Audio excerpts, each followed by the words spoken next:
আল্লাহ পাক বলছেন, এবার আসেন আল্লাহ রব্বুল আলামিন আমাদের জন্য এই সূরার ভিতরে, কোন সূরা জোরে কোন, এই সূরার ভিতরে 55 নম্বর একটা আয়াতের মধ্যে আমাদের জন্য একটি হেদায়েতি কথা বললেন। ও দুনিয়াবাসী, বাঁচতে যদি চাও, তোমাদের বাঁচার একটা ফর্মুলা আমি আল্লাহ বলে দিলাম। যিনি জাহান্নামের মালিক, যিনি জান্নাতের মালিক, তিনি বলছেন আমি তোমাদেরকে ওই জান্নাতে ঢোকার মতো ওই জাহান্নাম থেকে বাঁচার জন্য একটা ফর্মুলা দেব। এগুলো আলোচনা করলে আমাদের কোরআনের দুশমন যারা, তারা বলে আমরা বলি জান্নাতের টিকিট বিক্রি করতেছি। নাউজুবিল্লাহ বলেন। জান্নাতের টিকিট আমাদের কাছে আছে, তবে আসমকাম করে এটা কি আছে নাকি আমাদের কাছে? জান্নাতের টিকিট যদি একবার পাইতাম, পকেটের মধ্যে করে নিয়ে কবরে যেতাম। এই টিকিট আমরা বিক্রি করা খাবো না, দুনিয়া বেচবো, কিন্তু জান্নাতের টিকিট বেচবো নাকি? ওটা একবার পাইলে কেউ বেচে? জান্নাতের টিকিটের ব্যাপার নয়, ব্যাপারটা হলো জান্নাতে যাওয়ার জন্য, বেহেশত পাওয়ার জন্য, জাহান্নাম থেকে বাঁচার জন্য একটা ফর্মুলা দিচ্ছেন কে? যারা বলেন ফর্মুলা দিচ্ছেন কে? আল্লাহ পাক বলছেন, ওয়াত্তাবিউ আহসানা মা উনজিলা ইলাইকুম মির রাব্বিকুম। ওয়াত্তাবিউ, তোমরা অনুসরণ করো, তোমরা মেনে চলো, আহসানা মা উনজিলা ইলাইকুম মির রাব্বিকুম, আল্লাহর কাছ থেকে সর্বশ্রেষ্ঠ যে জীবন ব্যবস্থা নাজিল করা হলো, তোমাদের আল্লাহর কাছ থেকে সর্বশ্রেষ্ঠ জীবন বিধান যেভাবে নাজিল করা হলো, এই জীবন বিধান অর্থাৎ ইসলামী শরিয়ত, ইসলামী জীবন ব্যবস্থা, ইসলামী রাজনীতি, ইসলামী অর্থনীতি, ইসলামী সমাজনীতি, ইসলামী পারিবারিক নীতি, ইসলামী আইন নীতি, ইসলামী যুদ্ধনীতি, আছে না নাই জোরে কোন? ইসলাম থেকে যে বিধানগুলো তোমাদের সামনে পেশ করা হলো, এই বিধানটাকে আল্লাহ বলেন আহসান, সর্বশ্রেষ্ঠ বিধান। জোরে কোন আল্লাহু আকবার।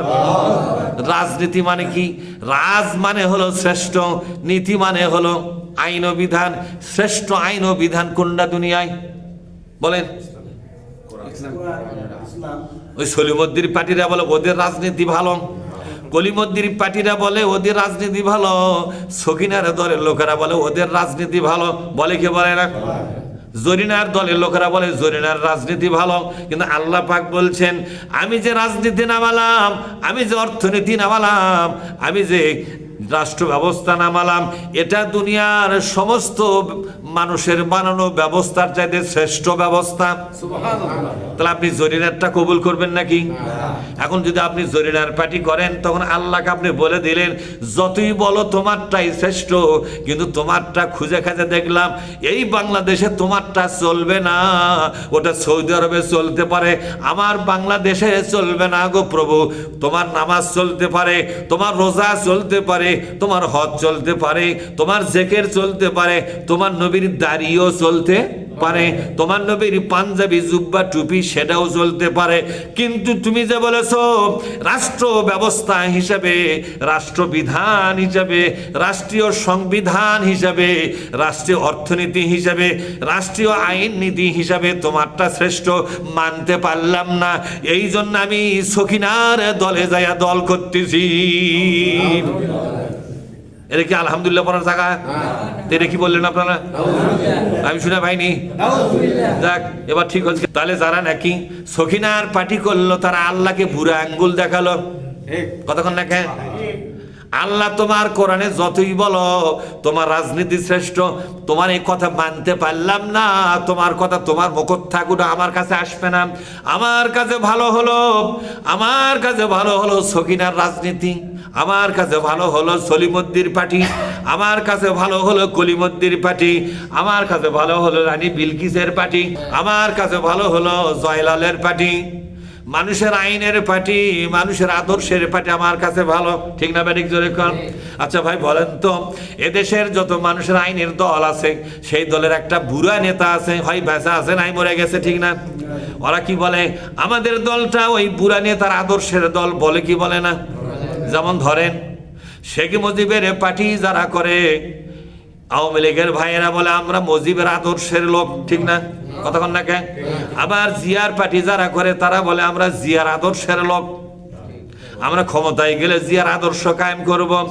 আওয়ামী লীগ ক্ষমতায় গেলে শেখ মুজিবের স্বপ্ন বাস্তবায়ন করে কিনা জোরে কর, কতক্ষণ না কে? হোসাইন মোহাম্মদ এরশাদের পার্টি যারা করত তারা কিন্তু বলে ক্ষমতায় গেলে হোসাইন মোহাম্মদ এরশাদ চাচা মিয়ার আদর্শ কায়েম করব, কথা ঠিক না?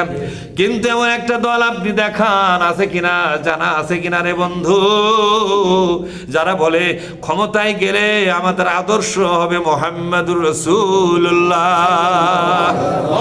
ও মুসলমানেরা, দলে দলে মুসলমান বিশ্ব নবীকে রাজনীতির বেলায় অযোগ্য প্রমাণ করে দিয়েছো তুমি কেমনে নবীর শাফায়াত পাবে রে? তোমার তো নবীর শাফায়াত পাওয়ার রাস্তা তুমি নিজেই বন্ধ করে দিলে, ঠিক না? নবীর আদর্শ নামাজে মেনে নিয়েছ, নবীর আদর্শ রোজাতে মেনে নিয়েছ রে মুসলমান, নবীর আদর্শ হজে মেনে নিয়েছ, কিন্তু নবীর আদর্শ রাজনীতির ময়দানে তুমি বিসর্জন দিয়েছ, তুমি আর একটা কবুল করেছ। এইভাবে করে নবীকে অপমান করেছো, নবীর প্রতি জুলুম হয়ে গেছে। কি হয়ে গেছে জোরে কোন? জুলুম মানে হলো কারো অধিকার তাকে না দেওয়া। রাজনীতির ময়দানে আদর্শ হিসেবে অধিকার পাওয়ার কথা কার? বিশ্ব নবীর কিনা? কিন্তু আমি নবীর আদর্শে রাজনীতি না করে আপনি আর একটা দল কেন করতে গেলেন? আপনারা হাজি মানুষ, আপনারা নামাজি মানুষ, আপনার রোজাদার মানুষ, অথচ নামাজি মানুষ। নামাজের আত্মাহিত পড়ার সময় আপনি তো বলেছিলেন আসসালামু আলাইকা আইয়ুহান নাবিয়্যু ওয়া রাহমাতুল্লাহি ওয়া বারাকাতুহু। ওগো নবীজি, আমি তোমাকে সালাম দিলাম, তুমি ভালো থাকো, সুখে থাকো, সম্মানে থাকো, মর্যাদায় থাকো। গো নবী, আমি তোমাকে নামাজের মধ্যে সালাম দিয়ে দিলাম। নবী আবার বলে নামাজের মধ্যে সালাম দাও, নামাজের বাইরে গিয়ে আমার মুখ জুতা মারো তুমি। কতক্ষণ নাকি? তুমি শালা কয় নম্বরের সিটার আর বাটপার লোক তুমি? নামাজের মধ্যে আমাকে সালাম দিয়া নামাজের বাইরে গিয়ে আমার মুখে তুমি জুতা মারলা কেন? বুঝেননি? আমার পাওত সালাম করে মুখত জুতা মারা, কথা ঠিক না? পাওত সালাম দেয় মুখত কি মারা? রাজনীতির ময়দানে যখন সলিমুদ্দিন পার্টি করতে গেছেন, কার মুখে জুতা মারলেন আপনি? নবীর মুখে জুতা মারলেন কিনা? এর ইনকা করেও যদি বুঝানোর পর না বোঝেন, তাহলে বোঝা গেল আপনি একটা জেতা শয়তান ছাড়া আর কিছুই। আপনি জেতা শয়তান আপনি। তো কোরআন শরীফের মধ্যে যদি সেই দল করার ফায়সালা না থাকে, সেই দল করতে গেলেন কেন? কোন আইনের বলে, কোন আয়াতের বলে, কোন সূরার বলে আপনি ওই দলগুলো করছেন? একদিন আপনি কত বড় সর্বনাশটা করে গেছেন। শুধুমাত্র বাংলাদেশে বিশ্ব নবীর আদর্শ অনুযায়ী দেশ চালাবে এরকম ঘোষণা কোন দল দেয় কি দেয় না? কতক্ষণ টাকা দেয় কি দেয় না? বলেন তো। নিজামের আদর্শের সৈনিক আমরা এই কথা কেউ বলে? আল্লামা সাঈদের আদর্শের লোক আমরা এই কথা বলি না? না, মওদুদির আদর্শ নিয়ে চলে এই কথা বলি নাকি? আমাদের আদর্শের নেতা দুনিয়ার কেউ নয়, আমাদের আদর্শের নেতা একজন, তার নাম কি? মুহাম্মাদুর রাসূলুল্লাহ সাল্লাল্লাহু আলাইহি ওয়াসাল্লাম। সাঈদি বলেন, নিজামী বলেন, মুজাহিদ বলেন, গোলাম আজম বলেন, আর যাই বলেন, আর চরমনের পীর সাহেব আল্লামা রেজাউল করিম এবং আল্লামা ফয়জুল করিম থেকে শুরু করে যত পীর মাশায়েখ আছেন, তাদের একটাই আদর্শ, তার নাম কি? কোনদিন কি চরমনা থেকে বলছে নাকি আসো গো রেজাউল করিম আদর্শের সৈনিক আমরা, তার আদর্শে দেশে কায়েম করব? না গো না। এই কথা যদি একবার বলে একটা মানুষ, কোন মুসলমান সেখানে থাকলে তাদের ঈমান থাকবে না। আপনি যদি বিশ্বনবীর আদর্শের পার্টি বাদ দিয়া অন্য কারো আদর্শের সৈনিক হতে চান, সর্বপ্রথম জেনে নিন আপনার ইমানটা শেষ হয়ে যাবে, ইমানটা ভেঙে যাবে রে বন্ধু। ইমান শূন্য অবস্থায়, কুফুরি অবস্থায়, কাফের হয়ে তোমাকে কবরে নামা লাগবে। কেউ তোমার দায়িত্ব নেবে না, কেউ তোমার নেবে না। এবার আল্লাহ তাআলা বলছেন, ওগো নবীজি বলে দাও ওরা যেন আমার নাজিল করা সর্বশ্রেষ্ঠ রাজনীতিকে কবুল করে। আল্লাহর রাজনীতির নাম হলো কোরআন আর সুন্নাহ। সুবহানাল্লাহ পাঠ করেন। আল্লাহর রাজনীতির নাম কি? কোরআন ও সুন্নাহ। কোরআন ও সুন্নাহ এর চাইতে শ্রেষ্ঠ নীতি, এর চাইতে পৃথিবী কাঁপানো নীতি আর মানুষের হাতে তৈরি হবে না। কারণ এটা তৈরি হয়েছে কার হাতে? আল্লাহর হাতে। যেটা তৈরি হয় তার চেয়ে ভালো কিছু তৈরি হবে আর মানুষের হাত দিয়ে? কিন্তু আপনারা প্রমাণ করে দিয়েছেন আল্লাহ তুমিও রাজনীতি বানাতে পারো, আমার দেশের সলিমদ্দিরও বানাতে পারে, তোমারটাও ভালো ওটাও ভালো, আমরা ওটাই ধরছি। আল্লাহ পর্যন্ত চ্যালেঞ্জ করে ফেলালেন, এ মুসলমান নামাজ পড়তে পড়তে নামাজের সেজদাতে তোর কাল্লা ভেঙ্গে গেল, তোর জাহান্নাম, তোর কি জোরে কোন তোর জাহান্নাম, তোর কপালে জান্নাত হবে না। তুমি আল্লাহকে পর্যন্ত চ্যালেঞ্জ করেছ, তার কোরআনটাকে বর্জন করেছ, কোরআনের কিছু অংশ তুমি মেনে নিয়েছো, কোরআনের পুরা অংশকে তুমি বাদ দিয়ে ফেলেছো। কথা ঠিক না ঠিক? এবার আল্লাহ তাআলা বলছেন আমার ভাইয়েরা, মিন ক্বাবলি আইয়াতি ইয়াকুমুল আযাবু বাগতাতাও ওয়া হুম লা তাশউরুন। তার কথা আল্লাহ পাক বলেন সূরা জুমারের এই আয়াতের শেষ অংশ। আল্লাহ পাক বলছেন ওই একটা ঘটনা ঘটার আগেই কিন্তু তোমাকে সিদ্ধান্ত নিতে হবে। বাগদাতার সাডেনলি হঠাৎ করে তোমার জীবনে কিন্তু একটা জিনিস নামে আসতেছে, হঠাৎ একটা ঘটনা কিন্তু ঘটতে চলেছে তোমার জীবনে। সতর্ক বার্তা জারি করলেন কে? এটা কয় নম্বর সতর্ক বার্তা হবে? 10 নম্বর না 15 নম্বর? 1 নম্বর তো কিছুই হয় না, 10 নম্বরে ভেঙে চুরা যায়।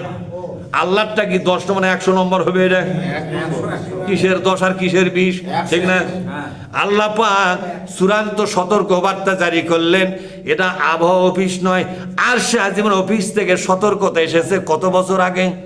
1450 বছর হয়ে গেল। এই সতর্ক বার্তা কোরআনের মধ্যে আছে। আজও কোনো মাওলানা কোনো ইমাম এটাকে প্রকাশ করলো না। আবহাওয়া বার্তা প্রতিদিন শোনে, সতর্ক বার্তা নৌকা চালায়, জাহাজ চালায়, বিমান চালায়, আবহাওয়া বার্তা সতর্ক বার্তা শুনে শুনে। কিন্তু মানুষের জীবন কি নৌকার চাইতে ছোট না বড়? মানুষের জীবন কি জাহাজের চাইতে ছোট না বড়? ওই প্লেন ওই রকেটের চাইতে আমাদের জীবনই বড়। তাহলে আমাদের জীবন যে চালু রাখতেছি, চালাচ্ছি, চালাবার আগে সতর্ক বার্তা শোনা দরকার আছে না নাই?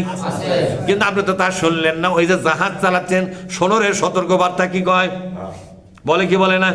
বিমান চালালো পাইলট বলতে কি সতর্ক বার্তা কি কয়? কিন্তু বলেন তো ওই বিমানের চাইতে মানুষের জীবনের মূল্য বেশি কিনা? এই পৃথিবী গোটাটা যদি এক পাল্লায় রাখা হয় আর একটা মানুষকে যদি এক পাল্লা রাখা হয়, আল্লাহ রসুলের বক্তব্য হলো দুনিয়ার চাইতে মানুষের মূল্য বেশি। এই দুনিয়া শেষ হবে, ভেঙ্গে চুরে সমান করে দেওয়া হবে, অস্তিত্বহীন করা হবে, কিন্তু মানুষকে কোনোদিন শেষ করে দেওয়া হবে না। তার মানে মানুষের মূল্য বেশি হবে। আল্লাহ পাক বলছেন বান্দারে সতর্ক বার্তা শোনো, তুমি যে চলছো হঠাৎ করে কিন্তু একটা ঘটনা ঘটতে চলেছে। কি ঘটনা দেখেন, আল্লাহ পাক বলছেন তুমি এই আমার এই বক্তব্যটা কবুল করো, আমার সর্বশ্রেষ্ঠ রাজনীতি যেটা নাজিল করেছে এটা গ্রহণ করো। এটা আপনারা কি গ্রহণ করবেন? কারা কারা করবেন? সবাই এক হাত দিয়ে করবেন, আর এক হাত দিয়ে কি করবেন? আল কোরআনের আলো সংসদে জালো, আমার নেতা তোমার নেতা,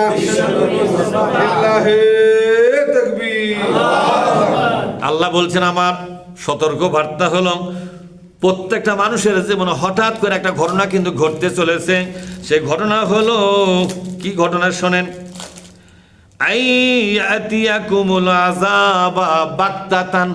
বাগতাতান মানে হঠাৎ করেই আল্লাহর দেওয়া আযাব কিন্তু কার্যকর হতে চলেছে তোমার উপরে। কে বলছেন এই কথা? হঠাৎ করে কিন্তু তোমার উপরে আল্লাহর আযাব কিন্তু কার্যকর হবে। এখন বান্দা প্রশ্ন করতেছে, আল্লাহ তোমার আযাবটা তোমার কাছে আছে, আমার উপর কেন তুমি চালু করবে সেটা? আর বলছো হঠাৎ করে আমাকে বুঝবেই দিবে না। আবার বলছে ওয়ান্তুম লা তাশউরুন, কিন্তু তোমাকে বুঝতেই দেব না কখন চালু হবে আযাবটা। তোমার জীবনে চলতে ফিরতে হঠাৎ করে কিন্তু আল্লাহর আযাবটা কার্যকর হবে, তোমাকে আমি বুঝতে দেব না। যেরকম বুঝতে দেব না, সেটা হলো দুনিয়ায় চলতে চলতে হঠাৎ করে তোমার দম্ভ চূর্ণ করে দেব, তোমার ক্ষমতা হাত থেকে কেড়ে নেব, তোমার অফিসের বসগিরি করতে বাড়িতে সেই পরের দিন আর অফিসে যাওয়া হবে না। এরকম হয় কি হয় না? হঠাৎ করে প্যারালাইজড হয়ে যাবে, এটা দুনিয়ার শাস্তি।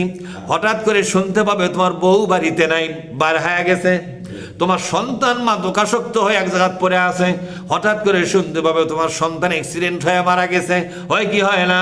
হঠাৎ করে তোমার জীবনে, তোমার পরিবারের জীবনে, তোমার চাকরির জীবনে, তোমার ক্ষমতার চেয়ারের জীবনে, কিসের জীবনে ধরে কোন ক্ষমতার চেয়ারের জীবনে, এমনকি তোমার দেহের ভিতরে এমন কিছু আযাব আমি চালু করে দেব, ওই আযাব ঠেকাবার মতো কোনো সুযোগ আমি তোমাকে দেব না।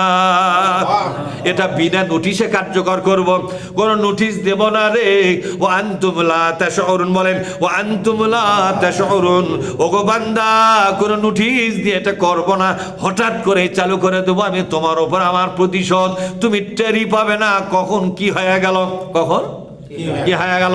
ঠেলা বুঝে গেছে শেখ হাসিনা, ঠেলা বুঝে গেছে কাউয়ার বাচ্চা ওবায়দুল কাদের, জোরে এখন ঠিক না বে ঠিক? এরা হলো বড় ফেরাউন, কিন্তু এখন বাংলাদেশে ছোট ছোট ফেরাউন কিন্তু রাখা গেছে। এই ফেরাউনগুলো ওই বড় ফেরাউনের সাগরা দ্বারা, কথা ঠিক না? এরা বিভিন্ন তাফসীর মাহফিলে যা বক্তাকে বাধা দিচ্ছে, শুরু হয়ে গেছে। জোরে এখন ঠিক না বে ঠিক?